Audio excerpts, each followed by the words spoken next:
Messieurs, bonjour. Nous sommes ici de 14h30 à 16h pour nous embarquer dans un voyage qui aura comme thème religion et laïcité. Un vaste débat dans un monde où s'affrontent des tendances parfois contradictoires, montée des individualismes, montée des communautarismes, montée du relativisme culturel, montée aussi de la sacralisation des droits humains. Et dans ce maelstrom, eh bien, il arrive quelquefois, il arrive même souvent, il arrive même que quotidiennement, on assiste à des petites, des moyennes ou des grandes collisions de droits fondamentaux.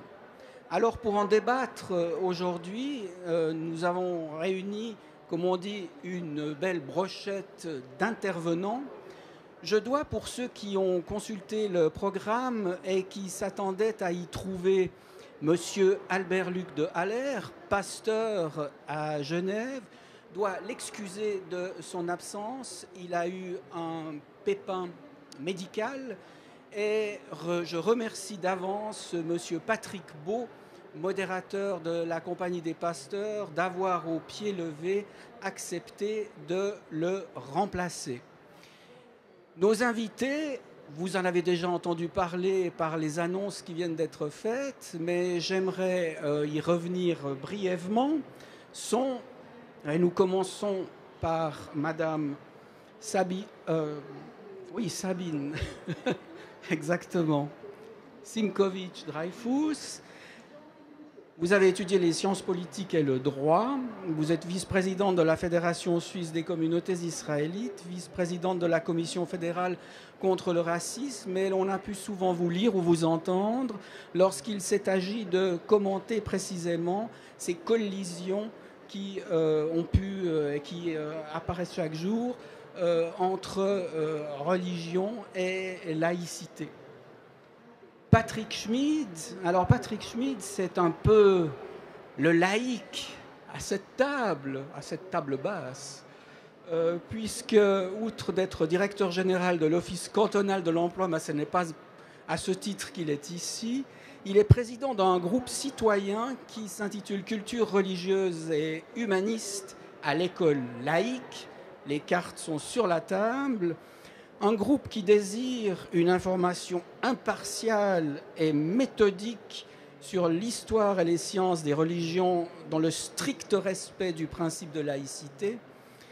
L'histoire de la laïcité également enseignée à l'école, puisque c'est le fondement du libre examen et du libre arbitre. Voilà pour M. Schmidt. M. Haleb Ben-Sheikh, qu'on peut voir à la télévision régulièrement, et qui est président de la Conférence mondiale des religions pour la paix. Il a publié en 2005, il me disait tout à l'heure qu'il écrivait fort peu, mais il écrit, cet homme. Il a publié en 2005 aux presses de la Renaissance un livre qui s'intitule « La laïcité au regard du Coran ». Voilà qui me semble être un prérequis tout à fait intéressant pour discuter aujourd'hui de religion et laïcité. Patrick Beau, au pied levé, modérateur de la Compagnie des Pasteurs et des Diacres, théologien protestant donc. C'est le pasteur des pasteurs, comme il me disait tout à l'heure. Un pasteur dans la cité qui parle au nom de la compagnie, mais qui n'engage pas la responsabilité de cette compagnie. Nous sommes là bien en monde protestant, profondément individuel. Et enfin, Jacques Ehrenfreud, directeur de l'Institut Religion, Culture et Modernité à l'IRCM, professeur d'histoire des Juifs et du judaïsme. J'ai lu sur votre descriptif universitaire sur Internet, on lit beaucoup de choses sur Internet, que vous travaillez sur les modalités plurielles de sécularisation du judaïsme en les mettant en perspective avec celles opérant dans la gestion d'autres héritages. Qu'en termes galants, ces choses-là sont dites. Et cette notule de l'UNIL vous qualifie également remarquablement pour parler aujourd'hui avec nos autres amis de cette religion est laïcité. Alors moi, j'aimerais commencer par une question assez... parce que je suis journaliste et que les journalistes aiment bien commencer leurs articles par des faits concrets, des petits faits précis, des petits faits concrets et précis qui, au fond, sont ensuite symptomatiques ou significatifs de réalités beaucoup plus profondes, de réalités beaucoup plus prenantes, de réalités beaucoup plus opérantes. Alors j'aimerais vous poser, à vous tous ici, pour ouvrir ce débat, la question: est-ce que dans votre vie quotidienne, ou dans la vie quotidienne de gens que vous connaissez ou que vous avez pu connaître, il vous est arrivé de rencontrer des contradictions entre vos usages ou vos convictions religieuses et la société laïque telle qu'on la vit aujourd'hui dans ce 21e siècle? Qui va se lancer dans la réponse à cette question, au fond, très concrète? Monsieur Schmitt, peut-être? Vous me regardez, merci. Écoutez, oui, de notre côté, on est donc un groupe citoyen tout à fait coopté, un groupe d'amis qui a démarré sur une constatation, principalement en parlant avec nos amis enseignants. On est parti de quelque chose d'effectivement très concret, c'est la difficulté qu'ont les enseignants aujourd'hui de faire face, à Genève en particulier, aux demandes des enfants, que ce soit sur des domaines religieux ou métaphysiques, et une espèce d'ignorance qui s'était installée dans l'école genevoise très marquée, qui faisait qu'au fond, personne ne savait rien. Et pour vous donner un autre exemple concret, quand par exemple sont arrivés les attentats du 11 septembre 2001, la réaction de l'institution ici, ça a été le silence total. On ne parle pas de ces choses-là, on n'en discute pas. Alors que de l'autre côté de la rue, l'école internationale organisait au fond des discussions entre élèves qui ont pu permettre d'échanger entre eux au niveau de personne à personne. Parce que c'est ça au fond qui nous préoccupait. Pourquoi ça nous préoccupe? Parce que vivre ensemble à Genève, c'est un petit miracle, c'est une réussite, on en est très fiers, on est dans un monde international. Mais ça ne va peut-être pas de soi. Et si on laisse installer l'ignorance, notre conviction, c'est qu'on prend des risques. C'est qu'on prend des risques importants, qu'un jour, le bien vivre dont nous jouissons ici pourrait être en danger.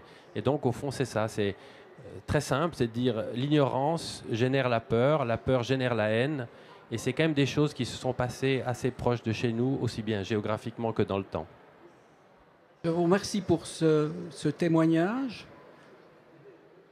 Madame Simikovic. Je voudrais rebondir avec quelques exemples sur ce que vous avez dit, puisque je vous rejoins.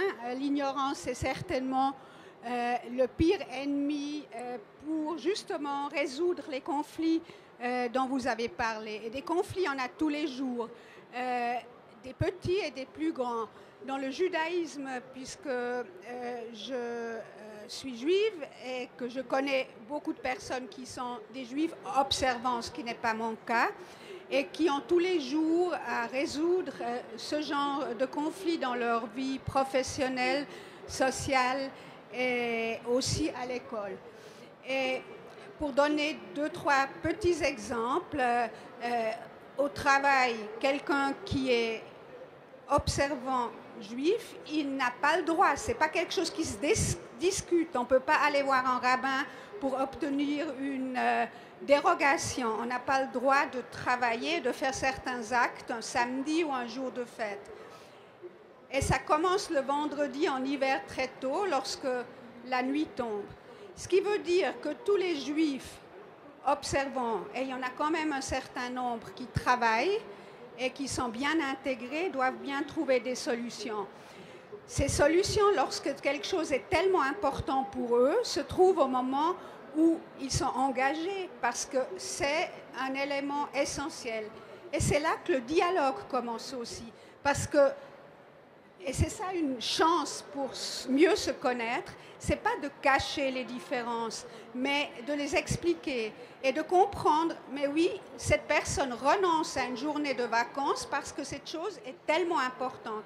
Et d'essayer de comprendre pourquoi, de part et d'autre, Je donne cet exemple du lieu de travail. C'est la même chose à l'école.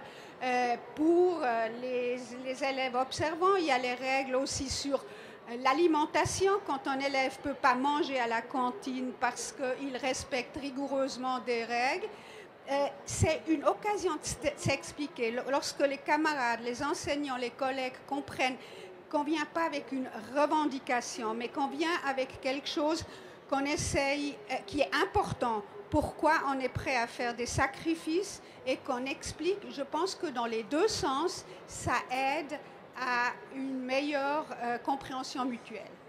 Et dans votre expérience, Madame Simkovic, comment ces personnes qui ont dû ou qui doivent et qui devront concilier leur observance avec leur vie quotidienne, comment l'ont-elles vécu, comment le vivent-elles, à part le fait d'ouvrir le dialogue? Est-ce qu'ensuite il y a de la compréhension de la part de la société civile, de la part de l'employeur Alors, dans la très grande majorité, les gens que je connais et avec qui nous sommes en contact et pour qui c'est important, vivent ça généralement comme une difficulté, mais quelque chose qui est normal, qui fait partie de leur vie et qui n'est pas vécu trop négativement. En général, quand ils expliquent et quand ils se présentent à un lieu de travail, si les choses sont claires dès le début, on ne va pas leur refuser le travail pour cette raison-là. Donc,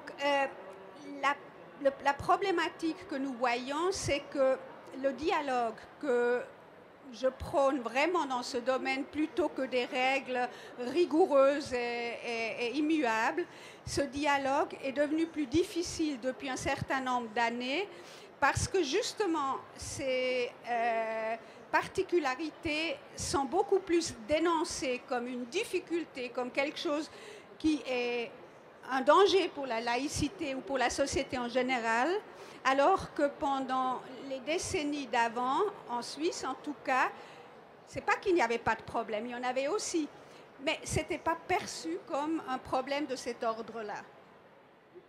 Observant ces vies quotidiennes, Monsieur Bencheikh?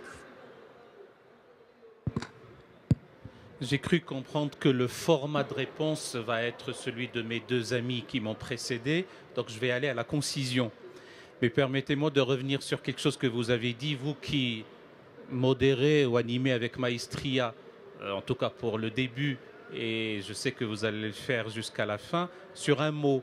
Vous avez dit que Patrick Schmitt est peut-être l'unique laïc du groupe.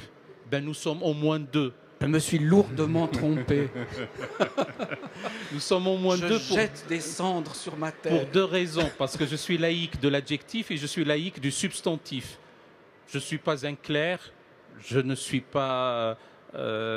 pas reçu la tonsure, je ne fais pas partie d'une quelconque cléricature, je suis on ne peut plus laïque. Et je le suis aussi de l'adjectif parce que je suis pour une laïcité d'intelligence, une laïcité qui permet justement ce vivre ensemble, même si dans certains cas, le vivre ensemble seul ne suffit plus.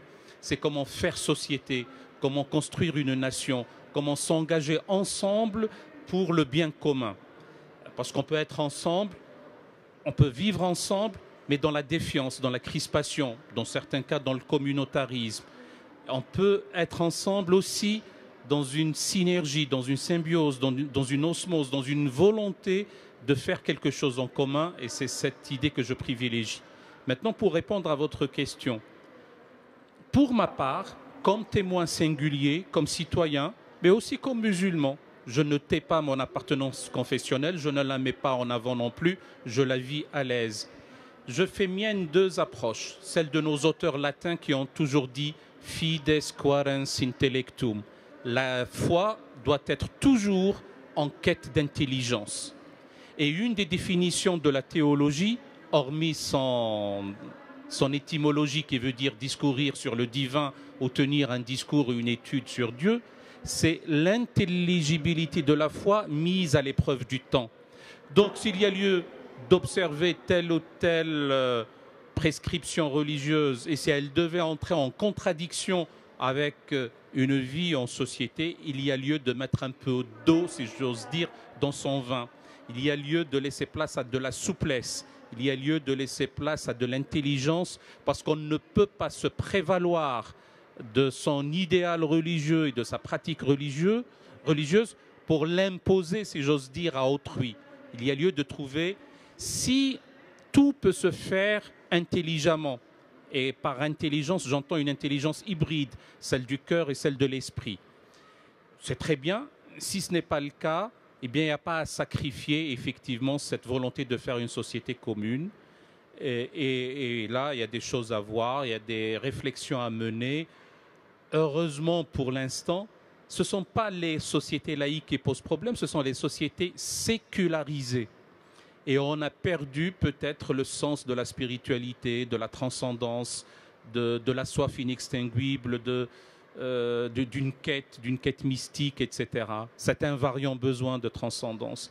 Donc, effectivement, il y a lieu, encore une fois, de trouver, en laissant place au droit positif, vous qui avez dit que parfois il y a une collision entre droits. Oui, une collision. Il peut y avoir des collisions entre le temporel et le spirituel chez certains, mais il peut y avoir une collision entre des droits fondamentaux. Eh bien ça, c'est au législateur, à une émanation rationnelle pour le droit positif d'accompagner ces sociétés sécularisées en mutation.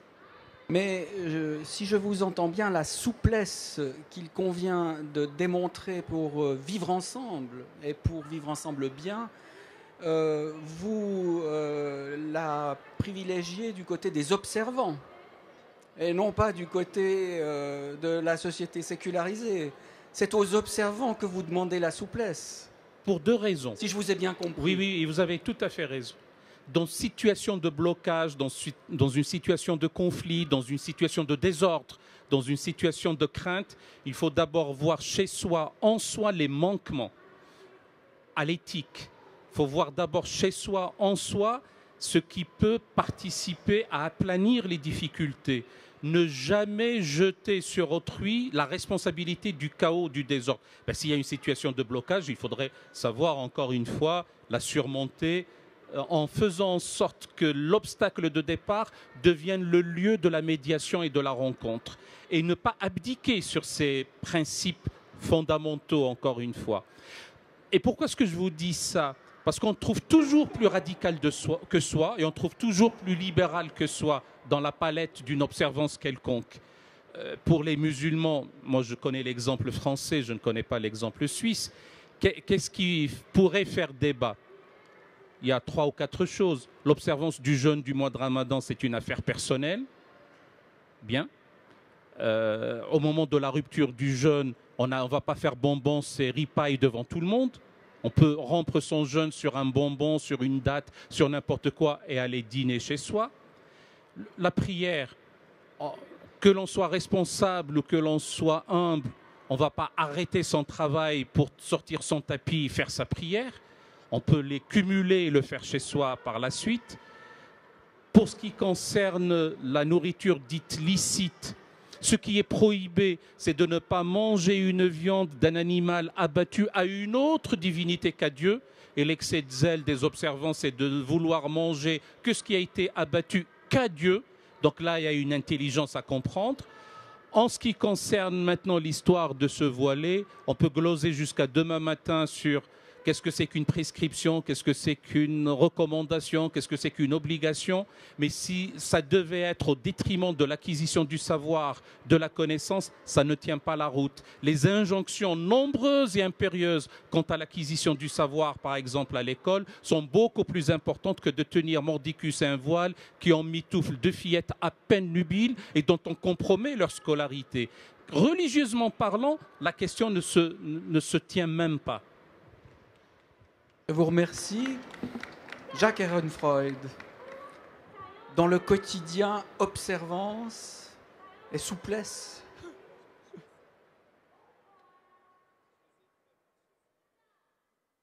Je vous donne un qui fonctionne déjà. Est-ce que, voilà, celui-là fonctionne aussi. Je vais essayer de répondre à votre question en faisant mon métier d'historien. Parce que là, je rejoins ce que vient de dire M. Bencher. Je ne suis pas non plus, moi, un religieux ni représentant d'une religion.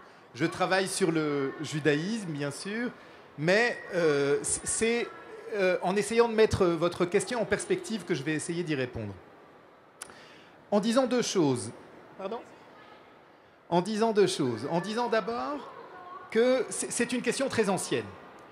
Pour le judaïsme, c'est une question très ancienne parce que depuis la destruction d'une territorialité où le judaïsme a été majoritaire, le judaïsme est une religion minoritaire. Partout où il s'est développé, partout où il s'est déployé, il a été une religion minoritaire qui a dû gérer la relation à un pouvoir politique qui était coloré différemment religieusement. Et il a été répondu à cette question de cette relation à un pouvoir politique non juif de la manière suivante. Il y a eu reconnaissance par les sages du Talmud de la primauté du pouvoir politique sur le pouvoir religieux. Et donc, affirmation qu'il fallait d'abord et avant tout respecter les lois, les règles civiles avant que de observer les prescriptions religieuses qui pourtant sont très, très importantes. Et lorsqu'il y avait un conflit trop important, trop évident, eh bien, ça générait souvent le départ. Bon.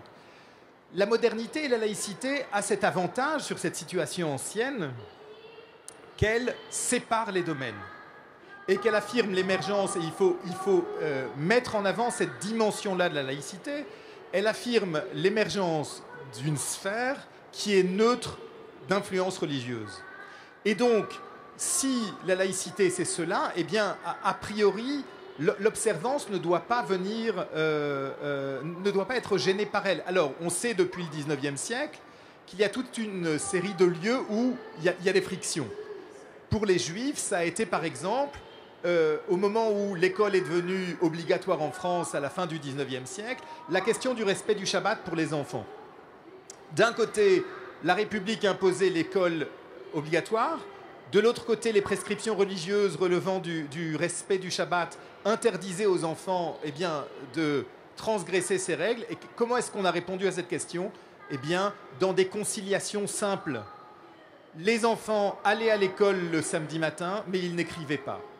C'est-à-dire que pendant très longtemps, il n'y a pas eu véritablement de conflit. Il y a eu des conciliations.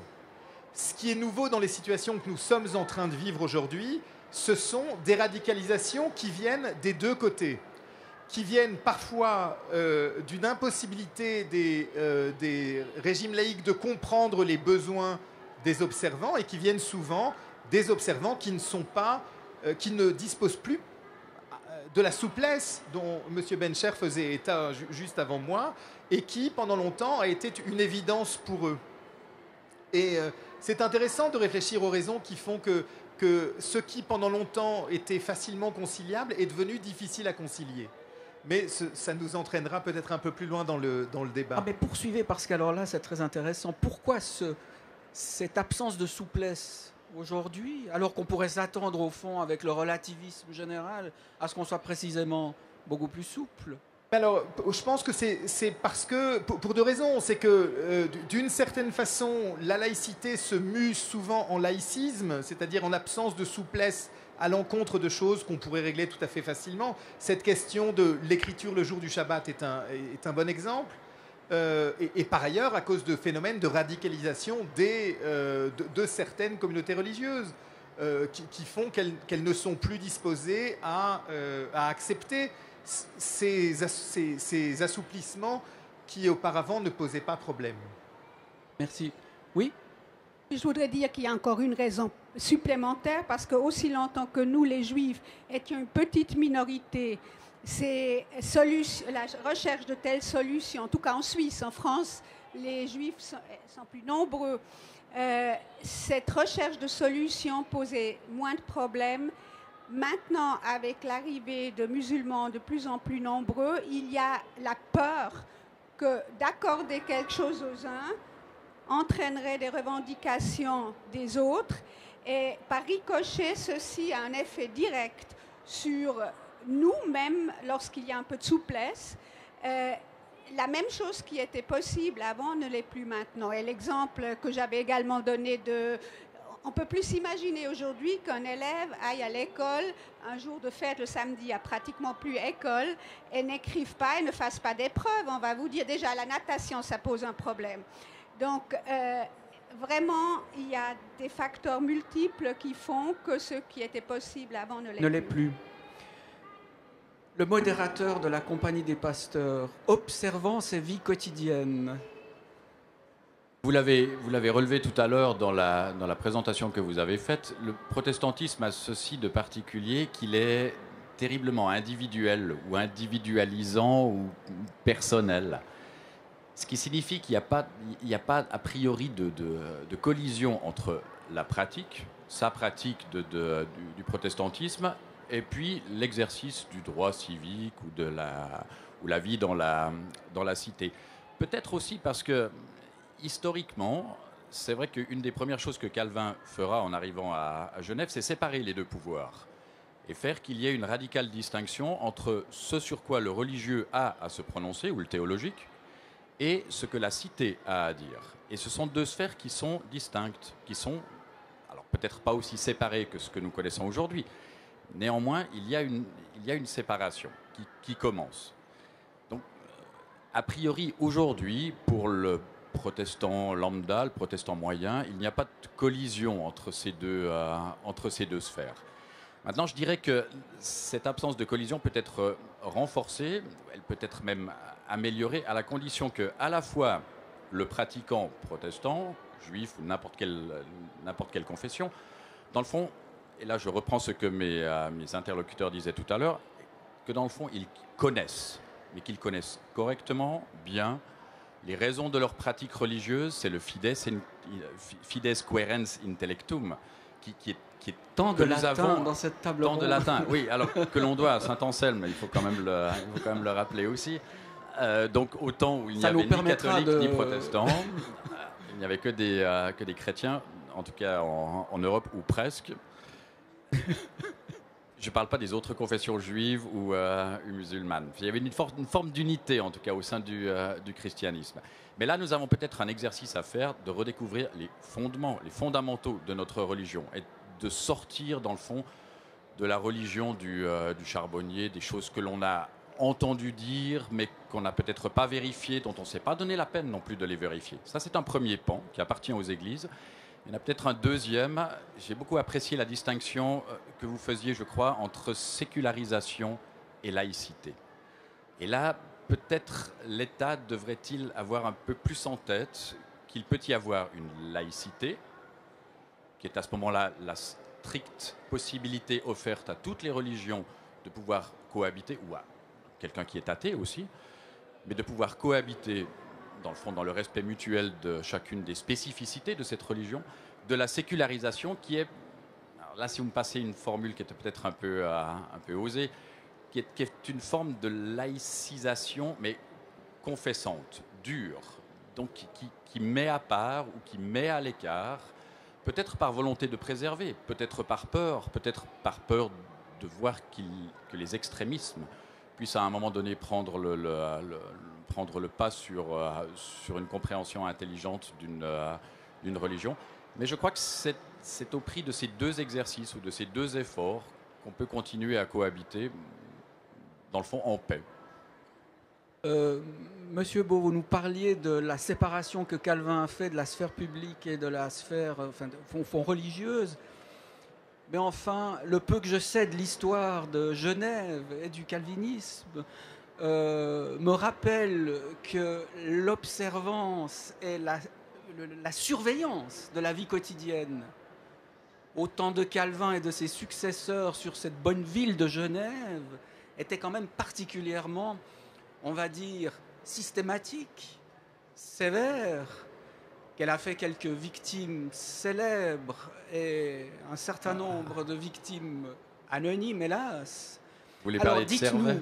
Dites-nous, comment est-ce que le calvinisme ou le protestantisme à la genevoise s'est petit à petit libéré de cette chape du religieux sur le laïsme, la société laïque? Vous êtes le mieux placé pour nous en parler. Comment ils s'en libèrent? Je crois que c'est un exercice qui se vérifie dans le temps. Je ne crois pas qu'il y ait une religion qui soit totalement imperméable à l'influence du monde dans lequel elle s'exprime. Et ne serait-ce que d'énoncer un discours théologique cohérent oblige le théologien à utiliser les outils qui lui sont donnés par le temps dans lequel il exprime ce discours. Donc c'est petit à petit, en étant aussi attentif à ce qui se passe autour de nous. On ne peut pas exprimer sa religion sans tenir compte du contexte dans lequel on le fait. Sinon, alors à ce moment-là, on vit en vase clos, et puis on appelle ça une théodicée ou une théocratie ou autre chose de cet ordre-là. Mais à ce moment-là, on pousse le politique totalement à l'extérieur. Donc, c'est par un petit travail, c'est par un lent travail de prise en compte de ce que l'autre, qui est terriblement différent de moi en définitive, de ce que l'autre m'incite à connaître de ma propre religion, et puis de tenir compte de ce que lui est en mesure de supporter ou de trouver acceptable, que je dois, moi, trouver des adaptations. C'est un modus vivendi permanent, l'apprentissage d'un modus vivendi permanent. Merci. Vous vouliez réagir, monsieur Ehrenfreund? Oui, tout à fait. On est là pour discuter, donc discutons. Il me semble que pour comprendre les difficultés, il faut rappeler quand même que les religions ont joué, jusqu'à ce qu'on invente la laïcité, un rôle fondamental, non pas uniquement dans la sphère sociale, mais dans la définition du politique. Bon. C'était une légitimation religieuse qui sous-tendait l'existence du politique, même dans la Genève calviniste. Bon. Et donc, l'inquiétude qui vient de la société civile souvent devenue laïque, c'est d'un retour d'une prise de pouvoir partielle ou totale du religieux sur le politique. Bon. Donc voilà, c'était juste rappeler cet élément-là qui modère un peu la séparation que vous évoquiez à partir de Calvin. Bien sûr qu'on commence un processus, tout ne s'est pas passé au XXe siècle, il y a des processus longs qui sont à l'œuvre dans l'histoire moderne, mais en tous les cas, il faut se rappeler, pour comprendre l'ampleur des inquiétudes de part et d'autre, il faut se rappeler que pendant très longtemps, le religieux a servi à légitimer le politique. Bon. Et qu'aujourd'hui, plus personne, plus personne. Alors, disons, Dieu vous entend. Dans les sociétés laïques qui sont les nôtres, dans les sociétés démocratiques, le religieux a été renvoyé de la sphère du politique, en tous les cas de la sphère de la justification du politique. Les sociétés reposent maintenant sur le contrat. Hein, ce qui fait que nous faisons société, c'est que nous obéissons à la loi dont l'origine est le peuple. Hein, et que ça, c'est nouveau. C'est nouveau, c'est fragile et c'est à défendre. Monsieur Schmitt, je vous ai vu réagir.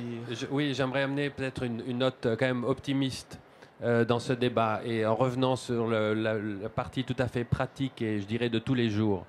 Depuis une douzaine d'années que notre groupe existe, on a vu une décrispation très importante dans le canton. Et c'est clair qu'à Genève, on ne parle pas d'une situation aussi crispée que chez nos voisins. On part d'une base qui n'est quand même pas une crise grave, mais c'était juste un blocage qui menaçait. Et en une petite douzaine d'années, on a vu une différence. Par exemple, quand la première fois qu'on a parlé de ces questions, de dire mais ça serait quand même bien qu'une étudiante en lettres de l'Université de Genève sache qui est la dame qui porte le bébé, par exemple. On est parti de choses très basiques, très simples. Alors tout de suite, on a eu droit au déferlement ils veulent les curés à l'école, c'est le retour de la croix dans les classes, etc. Alors très rapidement, on a eu l'occasion, il se trouvait qu'à l'époque j'étais député démocrate chrétien, de porter le débat devant le Parlement. Le Parlement a été capable d'avoir une discussion extrêmement sereine et remarquable à l'époque, il n'y a pas très longtemps encore, sur ce sujet. Et à l'arrivée, le Parlement, vraiment dans une sérénité qui nous a étonnés, a simplement demandé au gouvernement, faites en sorte que nos élèves connaissent les religions. Et charge à l'État de le faire. Donc ce que je veux dire, c'est que c'est possible et ça se passe souvent sur des petites choses. Je prends un autre exemple. La commune de Meyrin, sur des initiatives personnelles, a organisé que les enfants aillent les uns chez les autres à des moments religieux d'une famille ou de l'autre et découvrent dans la famille de leurs copains pas dans une abstraction médiatique et médiatisée des religions, mais dans la réalité de leurs voisins, de leurs copains d'école. Comment ça se passe? Ben tiens, aujourd'hui c'est un Shabbat, c'est comme ça. Aujourd'hui c'est Noël. Et avec ça, on arrive à décrisper une situation où on arrivait à des absurdités, et dans certaines écoles en Angleterre c'est déjà le cas, où même prononcer le mot de Noël en classe devient interdit, pas seulement interdit, mais on se l'interdit.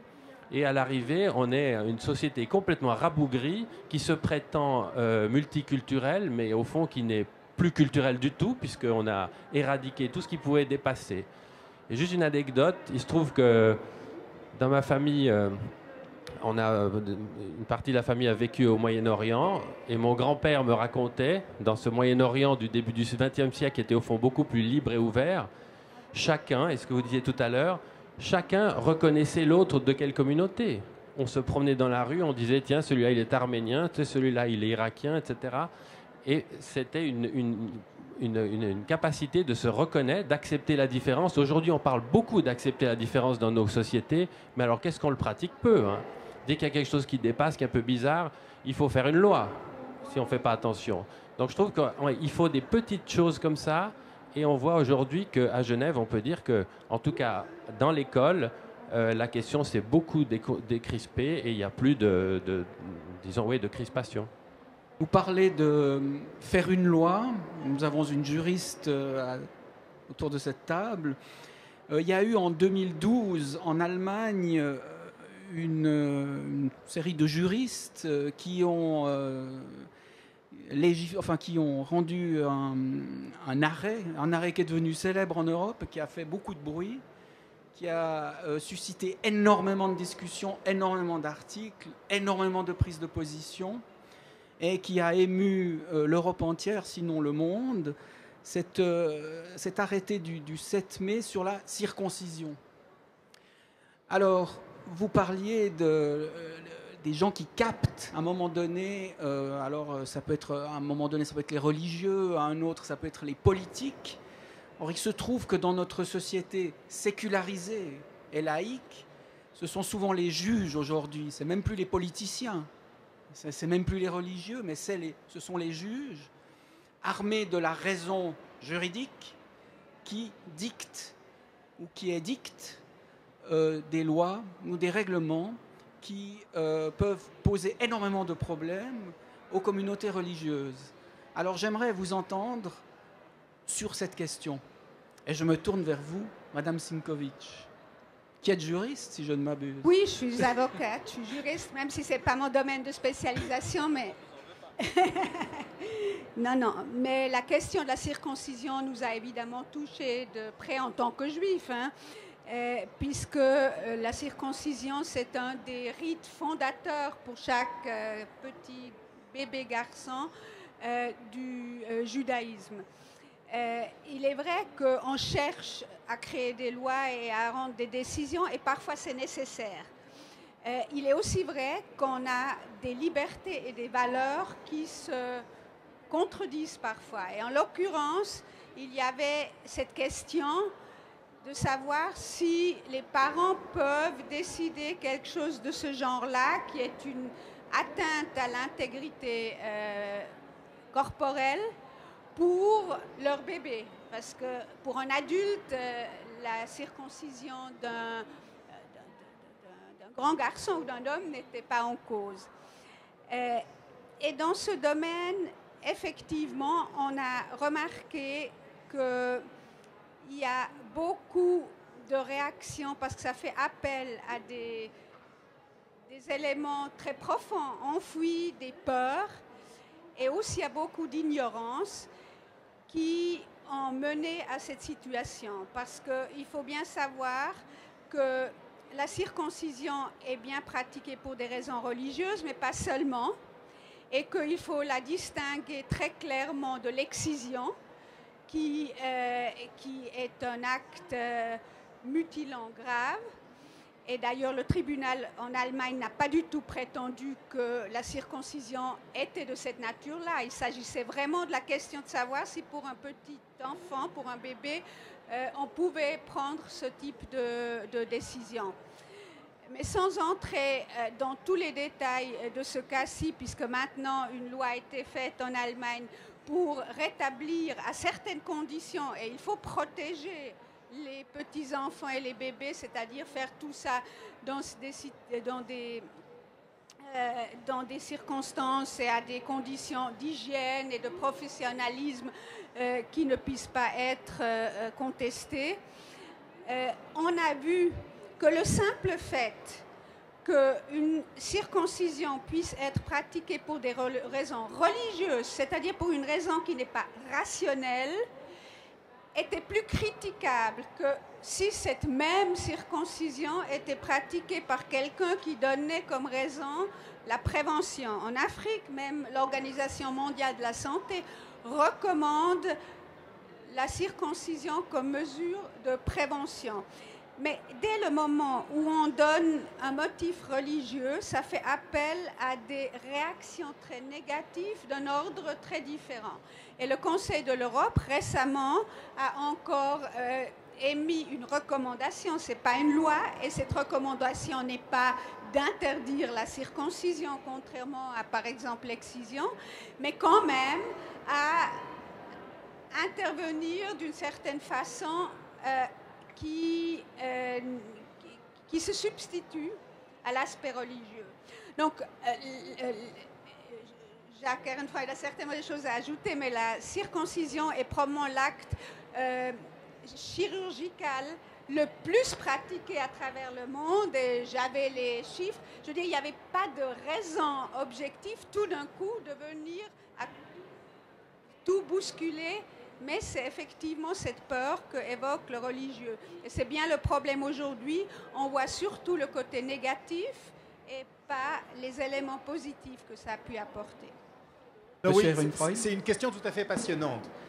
C'est une question passionnante à plus d'un égard. D'abord, il faut rappeler qu'elle concerne les juifs et les musulmans, pas uniquement les juifs, loin de là. Elle concerne en fait quantitativement beaucoup plus les musulmans aujourd'hui que les juifs en Europe. Et que ce qui est en cause dans cette question, c'est la question que Sabine résume à l'instant.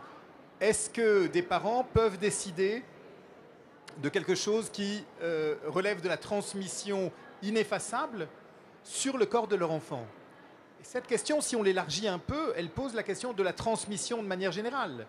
Puisque, évidemment, personne ne songerait à interdire à des parents de déterminer une longue série de choses pour leurs enfants. La langue dans laquelle on va leur parler, le lieu dans lequel il va naître, le fait de naître, quelle violence faite à un être qui n'a rien demandé après tout. Que des parents décident d'amener dans ce monde difficile, qui n'a rien demandé lui, et qui pourtant est là, et pour lequel on va décider toute une série de choses. Et ce qui est très intéressant dans cette affaire, c'est que, évidemment, renoncer à la transmission, c'est la fin de la culture. Bon. C'est la fin. Tenir le discours qui consisterait à dire, au nom de valeurs universelles, il faut interdire la transmission, eh bien, ça nous mène dans une impasse extrêmement complexe. Et ce qui est intéressant dans ce débat, c'est précisément ce qui s'y révèle. D'une certaine façon, c'est cette impasse-là que ce débat met à jour. Et vous êtes d'accord avec moi qu'il y a des transmissions qu'on accepte de voir être transmises et qu'il y en a d'autres, au fond, pour lesquelles une société laïque ou une société des droits de l'homme se pose un certain nombre de questions en se disant c'est peut-être des transmissions qui sont moins légitimes. Bien sûr, mais qui régule ?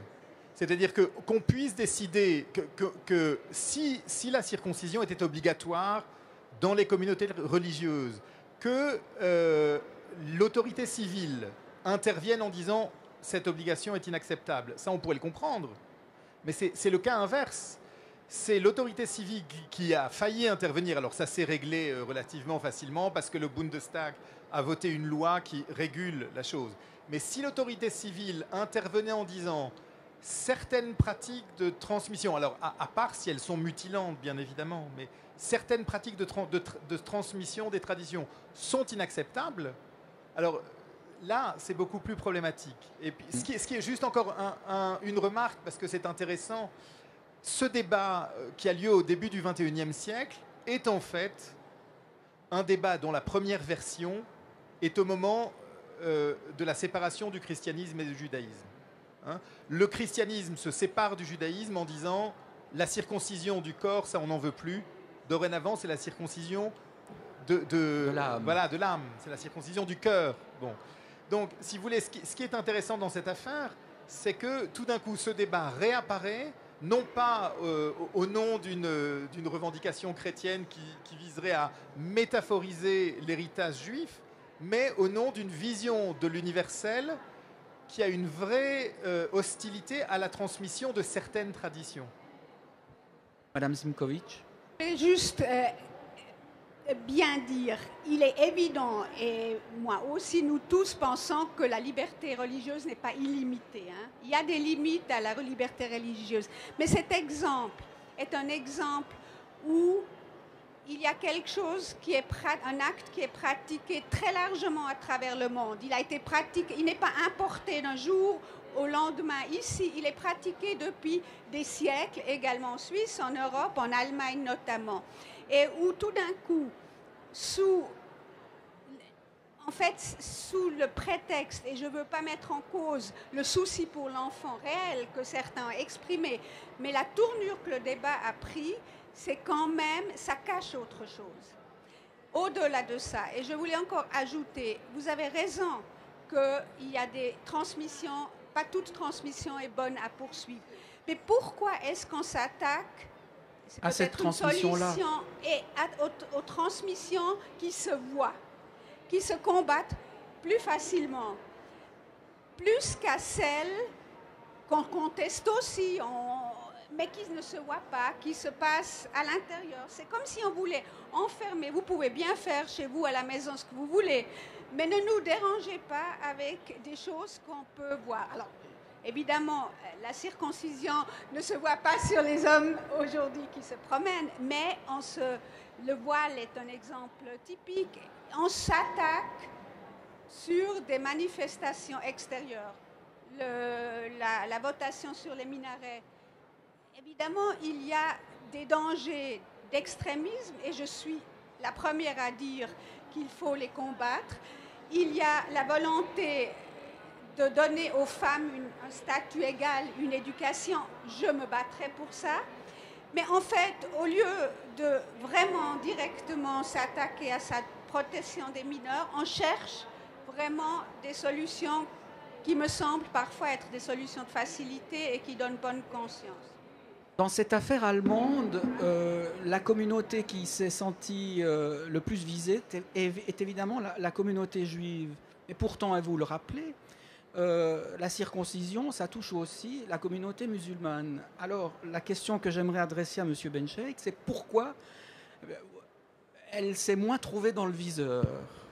Pour la simple raison, je crois que le mot ignorance a été dit quelquefois, ce n'est pas une prescription religieuse absolue. Elle n'a pas de fondement coranique. Donc, a fortiori pour l'excision, s'il y a l'idée que l'excision serait tolérée, c'est simplement le fait de perpétuer, de continuer le geste d'Abraham, de commémorer aussi bien pour l'immolation de son fils, le fameux sacrifice non sacrifice, que le fait de procéder à la circoncision. Ça sous-entend qu'on peut être musulman sans être circoncis, même si un grand nombre de musulmans mâles sont circoncis, mais ce n'est pas une prescription religieuse absolue. Mais ceci nous emmène à un autre débat. Quand on privilégie l'écoute jusqu'au bout, on est en retard d'une ou deux réactions et parfois on a envie d'avoir des colloques ad hoc pour ça. Parce que j'ai entendu la votation à propos des minarets et puis vous avez posé une bonne question sur le droit positif et la critique de la norme juridique. Depuis que l'homme a pris conscience de sa finitude, depuis qu'il a donné une sépulture à son semblable, depuis qu'il a articulé son langage, il a commencé à produire du droit, c'est ce qui fonde ce droit qui a toujours été mis là. Est-ce qu'il faut qu'il soit enferré dans une approche religieuse ou est-ce que c'est une émanation rationnelle des hommes pour que ça s'applique aux hommes, même si c'est évolutif? Et ça doit être évolutif. Pour les minarets, hélas, si ce n'était la simple ignorance, on peut se dire que si on est ignorant et on se sait ignorant, ça dynamise pour aller apprendre. Mais parfois, on est victime d'une méconnaissance crasse. Et dans cette affaire, il y a une double idiotie. D'abord de la part des musulmans qui y tenaient mordicus. À aucun moment, le minaret n'avait ni une exigence architecturale, ni une exigence encore moins théologique. Le meilleur exemple emblématique, c'est la mosquée du Dôme du Rocher qui n'en a pas. Et ce n'est qu'un emprunt tardif qui est venu avec l'histoire et avec le contact des Byzantins. La mosquée d'Ispahan n'a pas de minaret. La mosquée de Pékin n'en a pas. On ne peut même pas la distinguer d'une synagogue à Pékin ou d'une pagode à Pékin. A contrario, la mosquée de Shiraz ne ressemble pas à celle de Cordoue ou à celle de Marrakech. Donc ce n'est pas une exigence, on aurait pu ne pas faire tout un tralala. Mais d'un autre côté, supposons un instant que le culte ne peut être mené qu'avec un minaret. De quel droit doit-on imposer à une communauté de la nation de ne pas exercer son culte conformément à ce qu'elle le souhaite du point de vue architectural? Donc on voit là qu'il y a des crispations sur des considérations qui ne le méritent pas. Dernier point, c'est cette affaire d'excision, de circoncision, de voile, etc. L'excision est une abomination absolue et une barbarie. C'est une atteinte à l'intégration physique des fillettes ou des femmes et il faut s'insurger avec force pour qu'une telle chose s'arrête. Ça concerne aussi bien les populations animistes que chrétiennes, que musulmanes, subsahariennes et notamment dans le Sud-Soudan. Donc ce n'est pas quelque chose qui est spécifique à une tradition religieuse. Et il faudrait le dire, il faudrait le dire avec force. Et à supposer par extraordinaire qu'on veuille enrober ça dans du religieux, il faut arrêter ça. Pour la circoncision, au-delà de l'aspect purement religieux, s'il y a des aspects hygiéniques, s'il y a d'autres aspects, je ne suis pas sûr qu'il faille s'immiscer en légiférant là-dessus. Je suis peut-être même sûr du contraire. Et troisième point, c'est la question de la transmission. À titre personnel, je ne suis pas sûr qu'on puisse transmettre la foi ou des choses comme ça. En revanche, on rend possible la réception des valeurs. Je ne veux pas entrer dans des considérations techniques, c'est ce qu'on appelle l'approche axiologique des valeurs. Comment fait-on pour qu'elles puissent être poursuivies dans un héritage métaphysique chez les parents?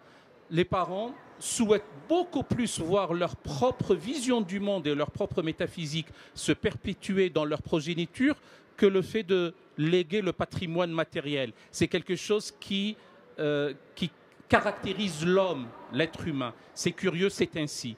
Donc, ils font tout, les parents, pour que leurs enfants soient aptes à recevoir, à être dans des conditions, dans des dispositions à recevoir une tradition religieuse, des valeurs, une éthique, que sais-je encore. Mais je ne suis pas sûr qu'ils puissent transmettre la foi, parce que ça ne relève pas d'un acte de transmission. La foi n'est pas transmissible. On rend apte à recevoir, ce qui est tout à fait autre chose.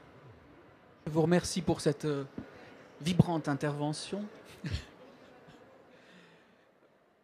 Il y a une question auquel on doit répondre, à laquelle on doit répondre, pardon. Respectons aussi la langue française.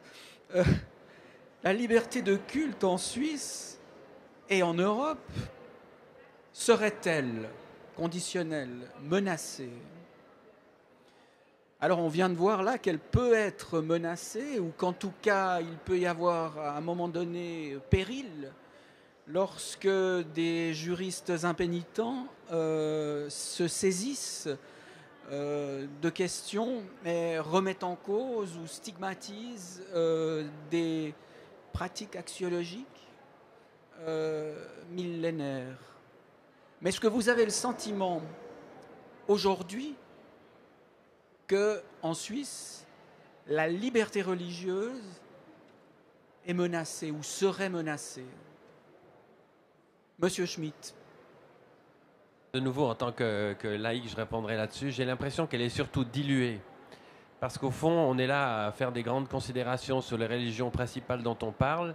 Et aujourd'hui, on se rend compte que la grande majorité de nos concitoyens ne se reconnaissent plus dans des religions, disons, traditionnelles, mais de plus en plus recourent à ce que certains appellent méchamment du bricolage métaphysique et religieux, où on se prend un petit bout de bouddhisme, on matine avec ce qu'on a appris au catéchisme, et puis on trouve qu'il y a une statue africaine qui va bien avec. Donc ça, je pense que c'est pour ça qu'au fond, moi, en tout cas, dans la société de tous les jours, on n'a pas du tout le sentiment qu'il y a un frein absolu à la pratique des religions. Et il suffit de rencontrer, par exemple, la plateforme interreligieuse à Genève, où tout à coup on se trouve face à, ce qu'on va dire, une bonne vingtaine de communautés qui existent, qui pratiquent. On se dit, ben, tiens, on les a jamais vus, on ne sait pas qu'ils existent. Et puis, il n'y a pas de problème ressenti. Vous ne savez pas qu'existait la communauté ou bien Non, le nombre de religions qu'on découvre. Ah, les religions qu'on découvre. Vous avez découvert quelle religion, par exemple? Par exemple, j'avouerais à ma grande ignorance que je connaissais très mal les Baha'is, qui sont une religion assez bien établie. Et puis après, il y a des variétés de bouddhisme, il y a des variétés d'hindouisme qu'on découvre chez nous. Et sans parler de nos religions à nous, qui sont déjà quand même bien variées. Monsieur Ehrenfreund, l'historien. Moi je dirais que, heureusement, la liberté de culte est un des fondements des libertés individuelles dans les démocraties occidentales, en Suisse comme dans les autres pays voisins, et c'est une bonne chose que ça le soit. Il faut rappeler que cette liberté de culte est la manière que l'on a trouvée pour mettre fin aux guerres de religion. Les guerres de religion au XVIe, au XVIIe siècle, celles qui ont ravagé l'Europe, se sont terminées sur l'affirmation qu'il fallait tenter de dédramatiser tout ça et de laisser les cultes libres. Bon. Et je crois que de ce point de vue-là, on a fait un immense progrès au XIXe et au XXe siècle, et qu'aujourd'hui, ce droit-là, le droit de l'individu à avoir ou à n'avoir pas de religion et de culte, ce droit-là est ancré et il ne me semble pas véritablement mise en danger. Madame Simkovic. Je partage en grande partie ce qui vient d'être dit, mais en tant que juriste, je dois quand même ajouter encore une dimension autre, parce que il est vrai que la liberté d'adhérer ou de ne pas adhérer à une religion, de croire ou de ne pas croire ce qu'on veut, aujourd'hui, il n'y a pas de problème. Dans la pratique de la religion, et la liberté religieuse comprend cette pratique, il y a certaines limites, comme je l'ai dit, grandissantes, sans vouloir dire que la liberté religieuse est aujourd'hui complètement menacée. C'est quand même une amorce d'une tendance et il faut être très attentif.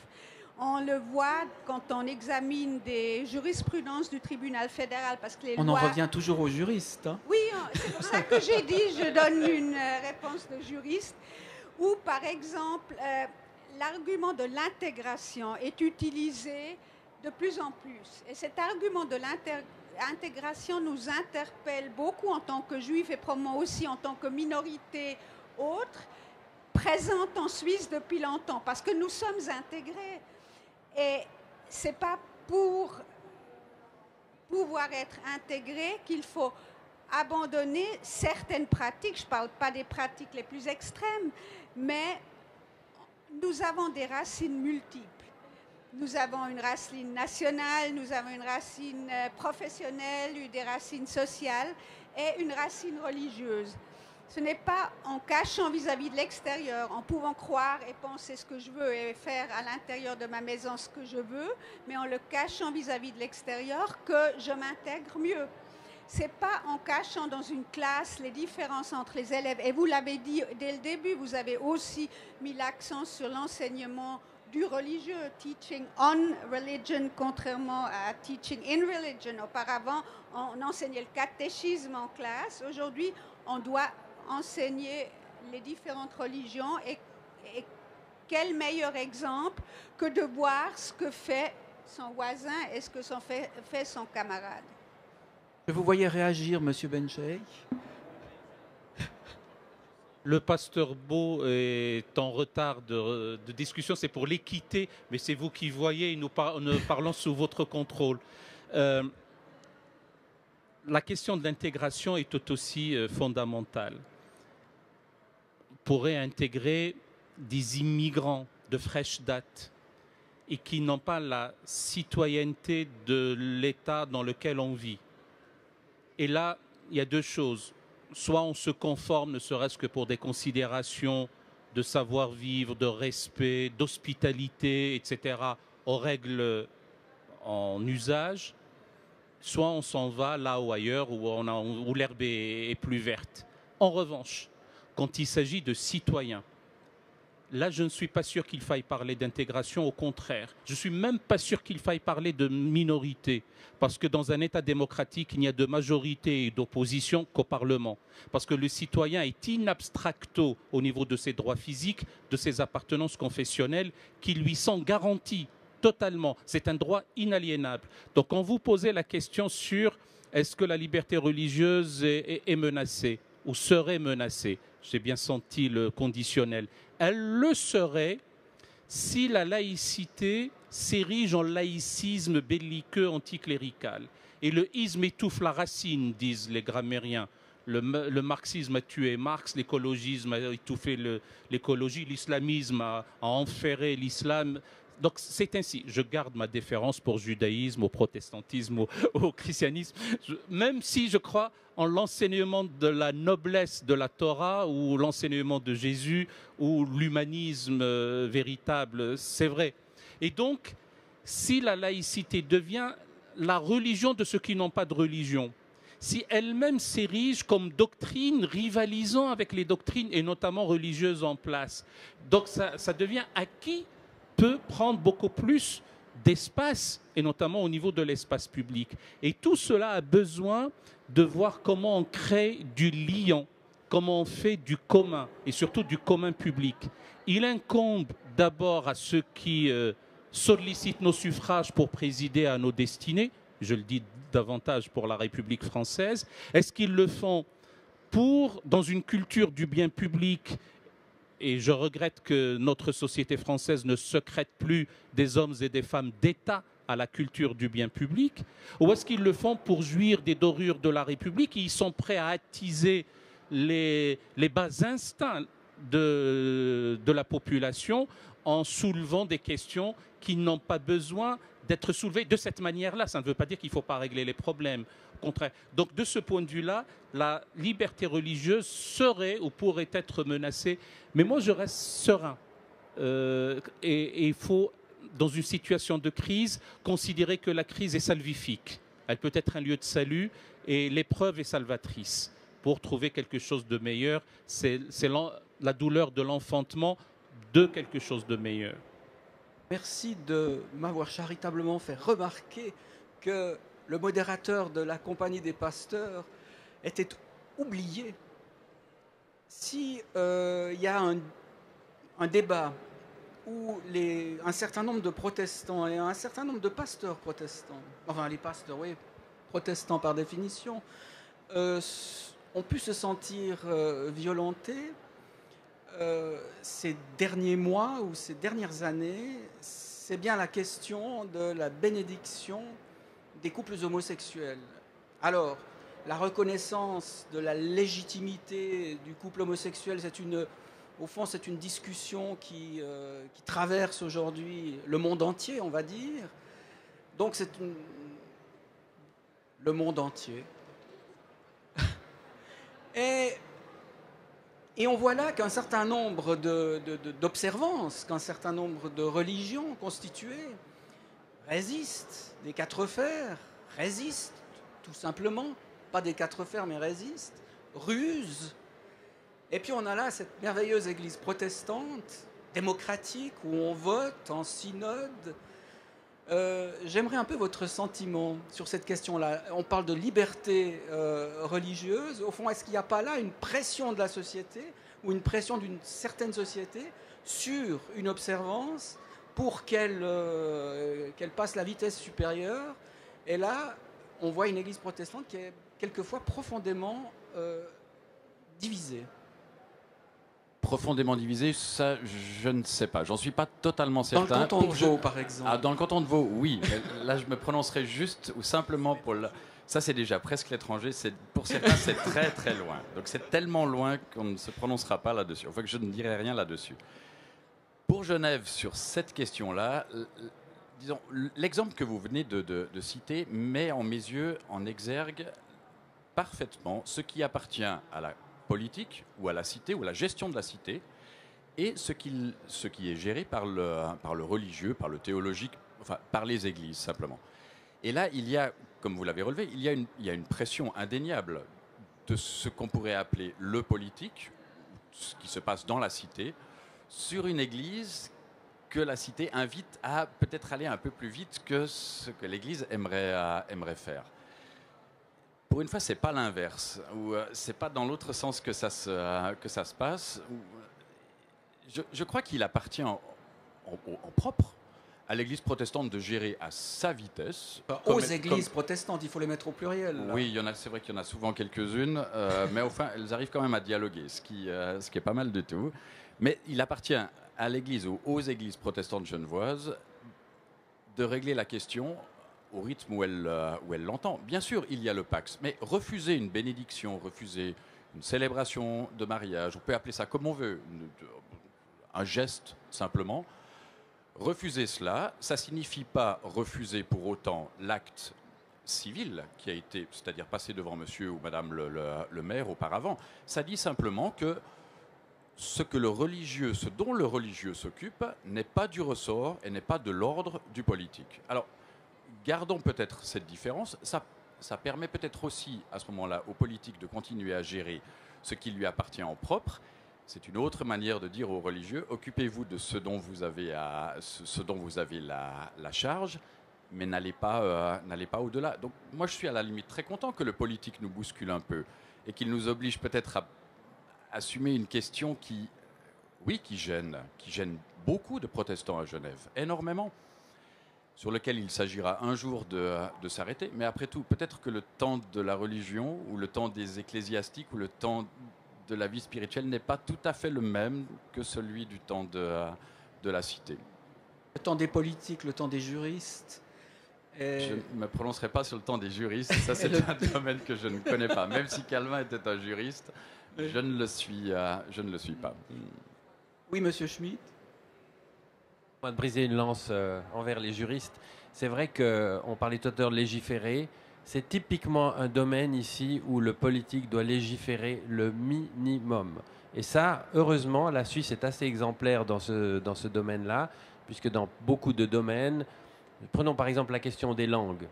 Je m'excuserai vis-à-vis de mon collègue belge, mais la question du droit, de l'obligation des langues en Suisse, c'est quelques dizaines de pages. Et je crois qu'en Belgique, c'est plusieurs tomes sur les lois, comment on organise les questions linguistiques entre communautés. Et ce n'est pas le plus gros volume qui fonctionne le mieux. De la même manière, le droit du travail en Suisse et le droit du travail en France, par exemple, sans vouloir provoquer qui que ce soit. Et là, dans ce domaine-là, c'est encore plus important, à mon sens, ça c'est vraiment une opinion personnelle, de légiférer le minimum. Parce que si vous avez des questions aussi délicates, personnelles que les questions religieuses qui commencent à être réglées entre avocats, parce que c'est quand même ça que ça veut dire à la longue, et ben, alors là, c'est sûr qu'on aura une crispation et on aura quitté la belle sérénité dont nous jouissons actuellement.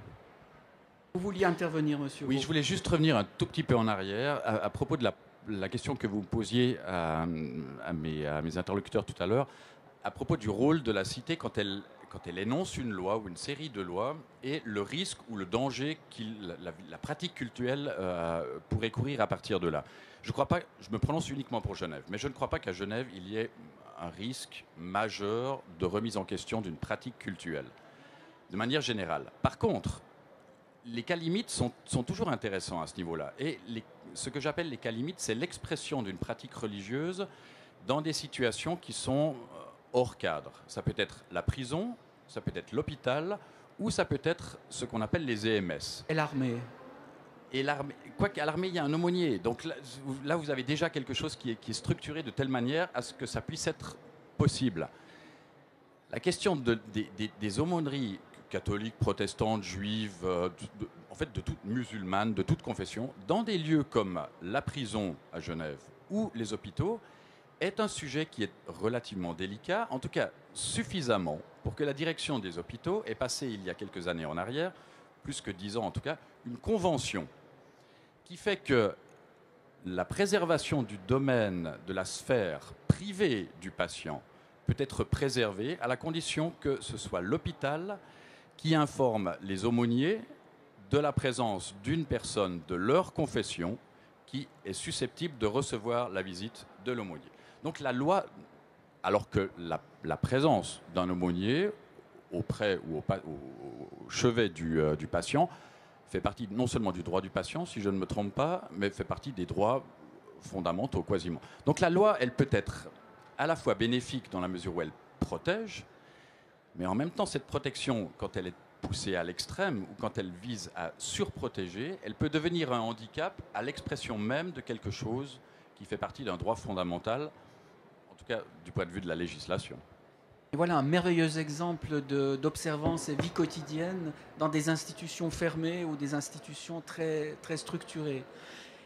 Vous parliez de déficit de prise de parole. Eh bien, il y a un acteur que nous avons jusqu'à maintenant un peu oublié, et c'est le public. Alors, je me tourne vers vous et vous demande si vous avez l'une ou l'autre question qui vous brûle la langue et que vous aimeriez poser à notre brochette d'historiens, juristes, physiciens, ingénieurs, historiens, pasteurs. Le journaliste n'est que modérateur ici. Merci bien. Je reviens un petit peu sur les problèmes de la circoncision et de l'excision. Bien entendu, tout à l'heure, vous avez parlé d'une tradition. Mais dans la tradition, elle ne peut pas être universelle. Il y a une tradition psychique et de la pensée et de la connaissance qui peut être transmise, mais la tradition physique, elle peut être transmise, mais elle n'est pas valable. Pourquoi y a-t-il eu ces circoncisions? Ces circoncisions ont été des problèmes hygiéniques, beaucoup plus que religieuses. Et je vous repose cette question. Bon, alors c'est une question compliquée et c'est une question qui met en scène une singularité dans la vision de l'universel. Bon, alors je vais essayer de faire simple alors que c'est une question très compliquée. Les raisons de la circoncision, elles ne sont pas hygiéniques, jamais. Les raisons de la circoncision sont le texte pentateutique, le texte de la Torah, qui explique que c'est l'acte par lequel l'alliance passée entre Abraham et Dieu a été signée dans la chair. Bon. Et depuis, cette alliance prend la forme de la circoncision depuis des générations. Alors évidemment, l'historien qui connaît l'histoire du Moyen-Orient ancien sait que toutes sortes de populations dans le Moyen-Orient ancien pratiquaient cet acte pour des raisons hygiéniques. Le judaïsme, lorsqu'il le transforme, ce que le judaïsme invente avec le Pentateuque, c'est l'interprétation que l'on donne à cet acte. Donc, dès lors, ça crée une vision de l'homme qui est singulière. Pourquoi? Eh bien, parce qu'elle affirme que l'ensemble des hommes appartiennent tous à la même espèce. Hein, l'espèce humaine est unique, dès lors que le Dieu est lui aussi unique et qu'il a créé l'homme à son image. Et en même temps, chacun des hommes qui constituent l'humanité est inscrit dans une certaine singularité. Le débat avec le christianisme a porté là-dessus précisément, puisqu'il s'est agi, avec l'apparition du christianisme, de vouloir élargir à l'univers, à l'humanité dans son ensemble, le message biblique. Bon. Et à partir de là, une controverse qui dure depuis 2000 ans. Et ce qui est intéressant, c'est que pendant les 150 dernières années, cette controverse a été relativement modérée, elle a presque disparu, et qu'elle ressurgit sous une nouvelle forme. Aujourd'hui. Voilà ce que je voulais ajouter, mais résumer et dire la circoncision c'est uniquement une question hygiénique, non. La signification que la tradition juive assigne à cette pratique est une signification essentielle, fondamentale. Alors vous pouvez dire, ça ne m'intéresse pas et c'est votre droit le plus absolu, La question est de savoir si la société a le droit ou pas d'interdire cette signification à des gens qui souhaitent, qui y voient quelque chose d'important pour eux. Hein. On est là dans un débat qui est une nouvelle forme très étonnante de cette question de la liberté religieuse. Et qui est lié pour les juristes à l'intégrité, non pas l'intégration, l'intégrité de la personne. Et qui est intégrité de la personne qui est sacralisée, en quelque sorte. À une époque où d'ailleurs, l'intégrité est remise en question par toute la philosophie transhumaniste, où de plus en plus l'identité d'une personne est quelque chose qu'on remet en question, comme le sexe qu'on remet en question, le masculin, le féminin, etc. On est là aussi en face d'un nouveau paradoxe. Hein. On défend cette intégrité à une époque et dans un moment de l'histoire où cette intégrité, elle commence à être ad libitum. Mais je me tourne vers le public. Est-ce qu'il y a une autre question? Oui, monsieur. Oui, bonjour. J'aimerais revenir à la question de l'école genevoise qui se veut laïque, et plus précisément l'école primaire. Comment est-ce que vous pouvez imaginer qu'elle soit compatible avec le grand nombre de religions qui existent dans le canton? Sachant par exemple qu'actuellement, toutes les vacances scolaires, par exemple, sont basées sur les fêtes chrétiennes, Noël, Pâques, que la fête de Noël, en général, elle est célébrée dans toutes les écoles primaires. Comment peut-on imaginer qu'elle soit laïque et compatible avec toute religion existante sur Genève? Qui se sent appelé pour répondre à cette question? Nous n'avons pas d'enseignants et nous n'avons pas de hauts fonctionnaires du département de l'instruction publique. On a bien un haut fonctionnaire. Madame Simkovic. Oui, je prétends pas répondre à cette question, mais je voudrais quand même distinguer deux éléments. Je ne suis pas sûre qu'on l'a dit jusqu'à présent. Quand on parle de la laïcité de l'école, et je pense que l'école doit être laïque, en même temps, vous avez raison, elle est influencée par l'endroit, le lieu qui est majoritaire là où elle est. Et c'est normal, personne, en tout cas nous, ne contestons pas le droit à l'école de parler de Noël et de fixer ses vacances scolaires en fonction de Noël. C'est quelque chose, il est normal que comme minorité, on s'adapte à ça. Mais en même temps, l'élève n'a pas besoin d'être laïque et c'est là qu'il faut faire une distinction. Le professeur doit dispenser un enseignement laïque et j'ai souvent l'impression qu'il y a une confusion quand on parle de la laïcité de l'école. Les enfants, ils sont différents, ils ont le droit d'être différents. C'est parce que, comme vous le dites, l'école est un lieu où elle est organisée selon la majorité, il faut qu'il puisse y avoir des exceptions pour ces élèves-là, et c'est ça ma réponse à votre question, sans vouloir imposer aux autres, évidemment, la façon de vivre de cette minorité. Monsieur Schmitt. Oui, peut-être rapidement, on a eu déjà l'occasion d'en discuter avec M. Duval, mais à l'école primaire, je répète, l'important c'est d'être capable pour l'enseignant de faire face aux... Parce qu'on est parti quand même du problème très concret de l'enseignant face aux questions des élèves. Il faut qu'il y ait la possibilité pour l'enseignant de pouvoir répondre aux questions des élèves qui vont être différentes selon que la classe soit majoritairement d'une religion ou de l'autre et qui va évidemment s'appuyer sur le vécu. Il ne s'agit pas de leur faire un panorama des grands textes qui vient plus tard dans l'éducation, mais d'avoir la capacité et surtout la légitimité. Parce qu'est-ce qu'a fait le département de l'instruction publique à l'époque Charles Bert? Il a tout simplement légitimé les enseignants à parler avec leurs élèves de ces choses-là, comme on dit. C'est-à-dire que, contrairement à ce qui se passait de plus en plus, des enseignants n'osaient même pas parler, vous le savez, et donc ça posait un problème. Tandis que là, on a légitimé, mais de façon tout à fait raisonnable, pour le moment en tout cas à Genève, le fait que si les enfants posent des questions sur les religions, on doit être capable de leur répondre à leur niveau, de façon simple, en s'appuyant sur les uns et les autres qui peuvent raconter leurs pratiques, et rester bien à ce niveau-là du vivre ensemble des enfants Et évidemment, il ne s'agit pas de rentrer dans des grandes discussions théologiques interreligieuses et de prétendre à une exhaustivité non plus, parce que alors là, c'est tout simplement hors sujet.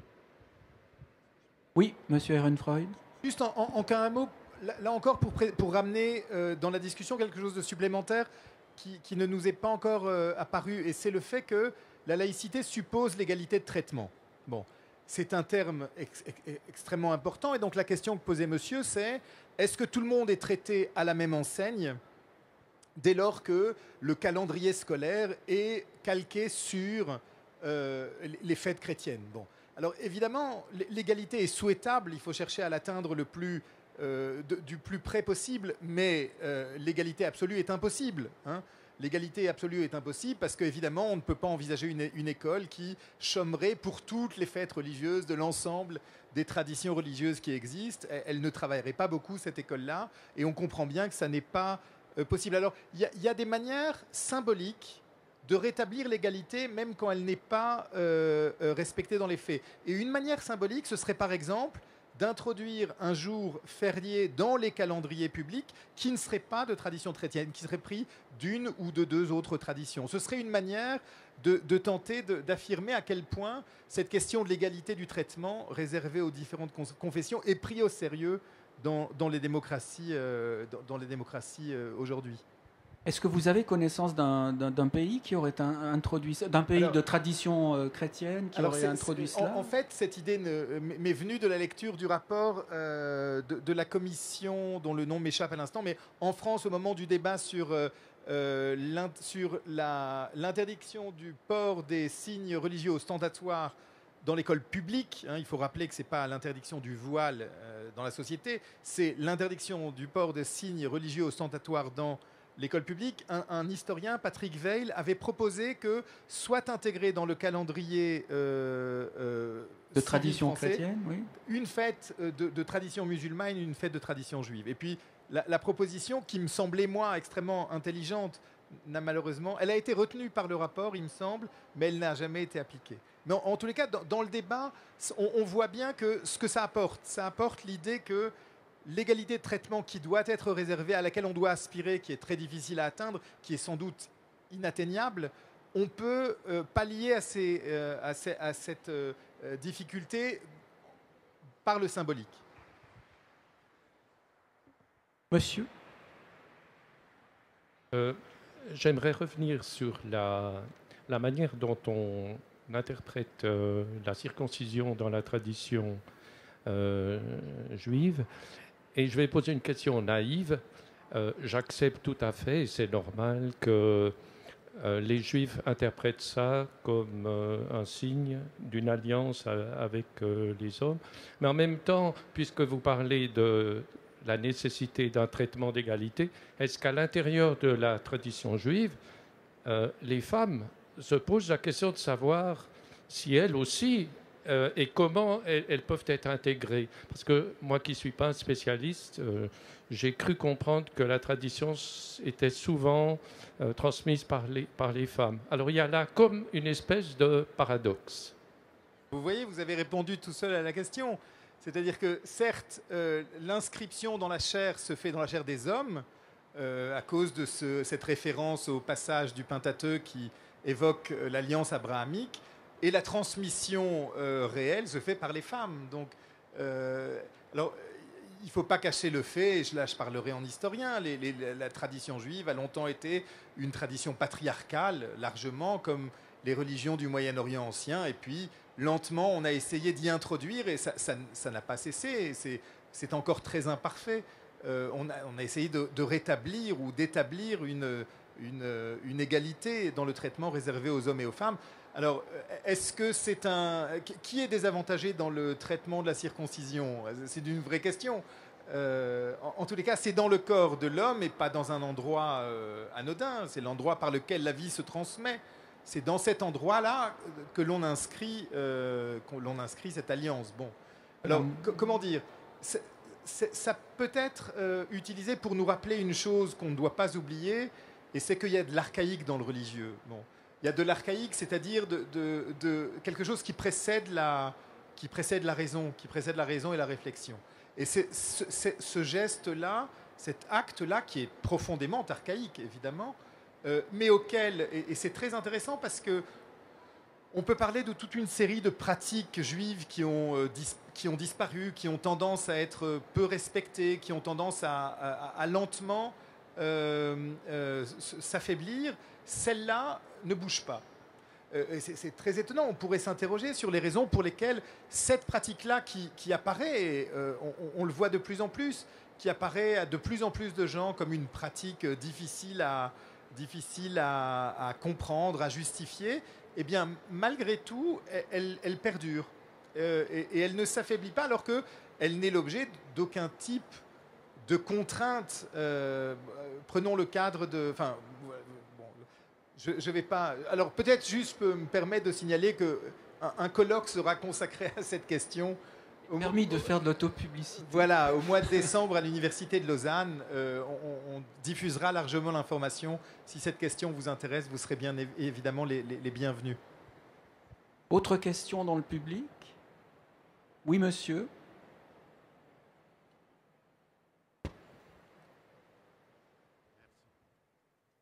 Oui, moi je suis intéressé par le sens des mots. Et le mot antisémitisme, qui a été inventé, comme vous le savez, par un Allemand au XIXe siècle, concerne une supposée race.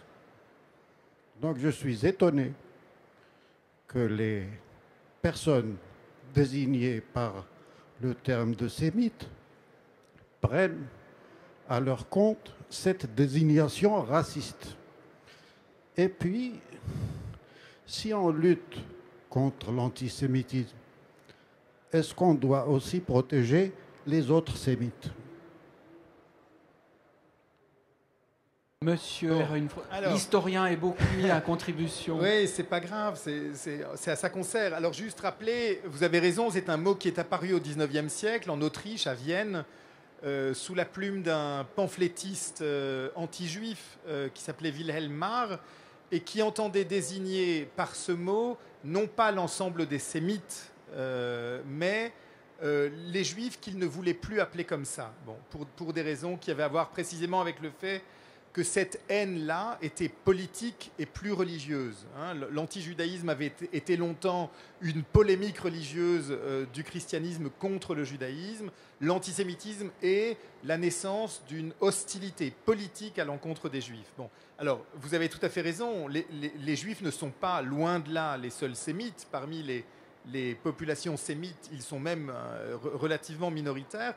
Mais dans le contexte de l'apparition de ce terme, il n'a voulu désigner à la vindicte que les juifs. Bon, cela étant, et je vous rejoins tout à fait sur cette deuxième partie de votre proposition, la lutte contre l'antisémitisme ne doit pas entrer en opposition avec la lutte contre toutes les formes de discrimination, de racisme qui touchent toutes sortes de groupes et évidemment qui ne touchent pas que les seuls juifs.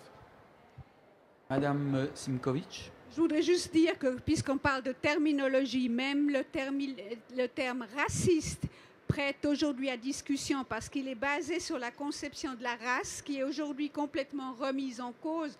Donc, au sein de la Commission fédérale contre le racisme, on a déjà discuté de ça. Il y a des termes qui sont rentrés. On utilise de moins en moins le terme race, mais le combat contre le racisme, c'est la façon dont on l'appelle. Et il est vrai que pour l'instant, on n'a jamais proposé de l'appeler différemment comme l'antisémitisme. Mais sur le fond, vous avez tout à fait raison. Autre question? Oui, madame.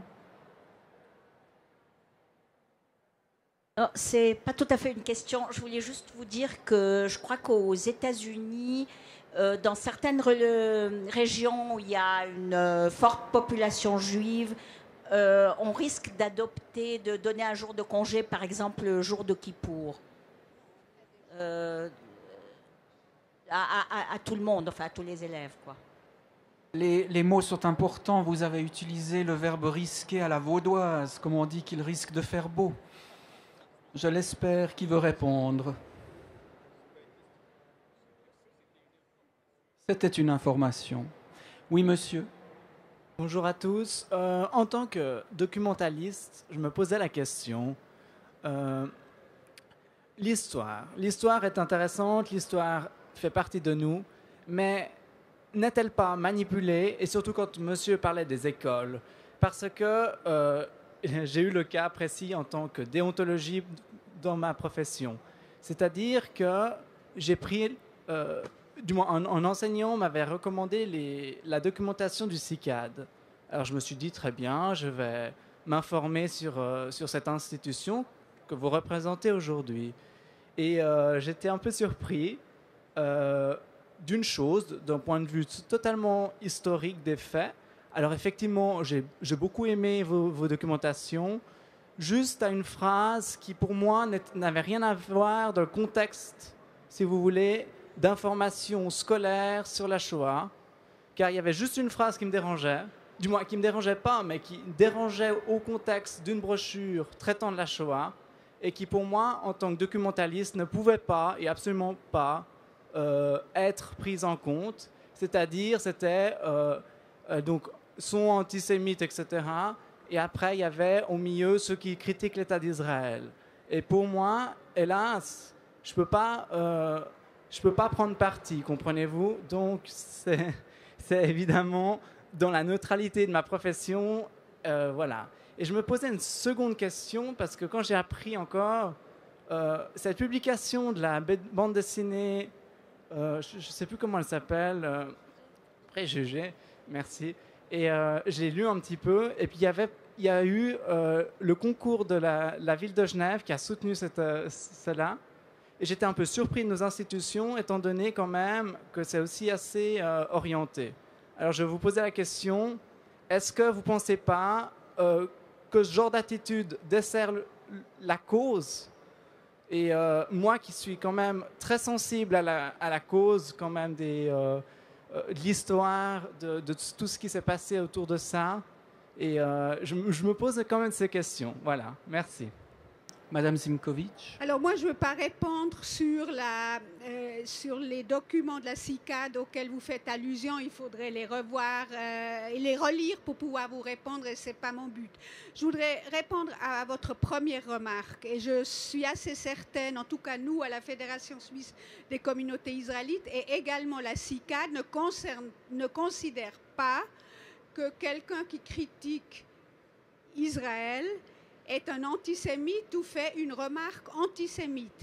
Alors, je voudrais bien lire ce que vous avez dit. Il y a certaines critiques d'Israël, c'est-à-dire, par exemple, la remise en question du droit d'Israël d'exister, du droit de l'État d'Israël d'exister, qui, dans un certain contexte, est considéré comme antisémite, mais pas la critique à la politique de l'État d'Israël, la critique à Israël tout court.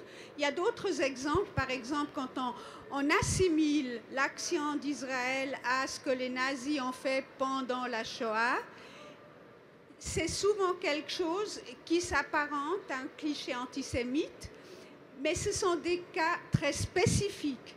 Dans les autres cas, il est tout à fait légitime, et nous d'ailleurs aussi, on critique Israël, on critique la politique. Les Juifs sont les critiques les plus dures, parfois avec les avis les plus divers et différents de ce que fait Israël. Monsieur Ehrenfreud. Juste encore un mot là-dessus. Ce qu'il faut comprendre, et ça nous aidera à comprendre toute une série d'autres choses, c'est qu'autour du judaïsme, on a affaire tout à la fois à une tradition religieuse et à une tradition nationale. Et les deux sont inséparables. Bon.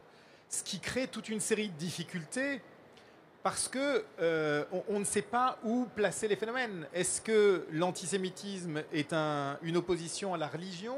Non, il ne l'est pas. Ce qui le caractérise précisément, c'est qu'il s'est opposé aux Juifs émancipés à partir de la fin du XIXe siècle. Donc, autour de cette question, je pense que Mme Simkovic-Dreyfus a tout à fait bien répondu. La critique d'Israël n'est absolument pas antisémite, et encore une fois, elle a tout à fait raison de dire que vous trouvez relativement peu de critiques aussi dures d'Israël que des Israéliens eux-mêmes ou que des Juifs à travers le monde qui peuvent être heurtés par l'un ou l'autre aspect de la politique de tel ou tel gouvernement israélien. Par contre, dès lors que cette critique s'adresse au droit à l'existence, alors là, est-ce que ça relève de l'antisémitisme ou pas? À la limite, cela importe relativement peu. C'est en tous les cas une critique qui cesse d'être une critique légitime et qui place la personne qui l'exprime dans une position particulière. Pourquoi? Eh bien parce que simplement, cette personne-là nie le droit à l'autodétermination à 8 millions de citoyens israéliens. Voilà. Et ça, c'est assez grave. C'est tout. Est-ce que c'est de l'antisémitisme? Est-ce que ça n'en est pas? C'est un débat infini et à la limite relativement peu intéressant.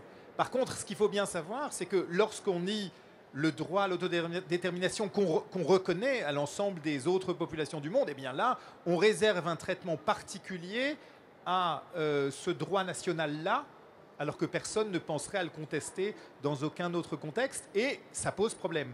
Est-ce de l'antisémitisme ou pas? Vous savez, la définition de l'antisémitisme, c'est très compliqué à trouver, et il y a une phrase que j'aime citer d'un pamphlétiste sioniste qui s'appelait Vladimir Jabotinsky et qui disait: qu'est-ce que c'est que l'antisémitisme? Eh bien, c'est le fait de critiquer les juifs, virgule, plus qu'ils ne le méritent. Bon, alors évidemment, comment trouver la mesure, ça, personne ne le sait. Mais en tous les cas, la critique, évidemment, ne vous place pas en aucune façon du côté des antisémites. Monsieur qui réclame la parole, oui.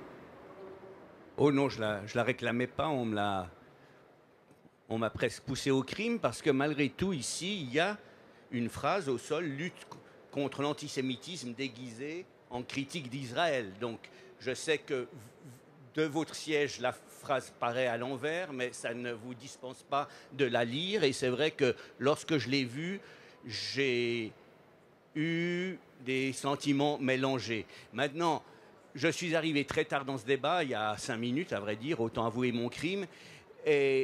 Mais j'ai bien relu l'intitulé du débat, et Israël a quand même cette particularité d'être à la fois le pays le plus irreligieux, en tout cas avec le peuple le plus irreligieux au monde, et aussi une des dernières théocraties sur le plan constitutionnel. Je ne sais pas si le mot est propre, je vois déjà le professeur Ehrenfreund prêt à monter aux barricades, mais enfin, ça montre bien toutes les ambiguïtés qu'il y a sur la notion de laïcité, d'autant plus que si on veut défendre ou protéger une certaine parole de vérité du judaïsme en Suisse face à l'école, il faudrait savoir si c'est celle des anti-religieux en Israël ou si c'est celle du grand rabbin israélien. Vous voulez répondre? Monsieur Schmitt? Excusez-moi d'être un peu provocateur juste là-dessus.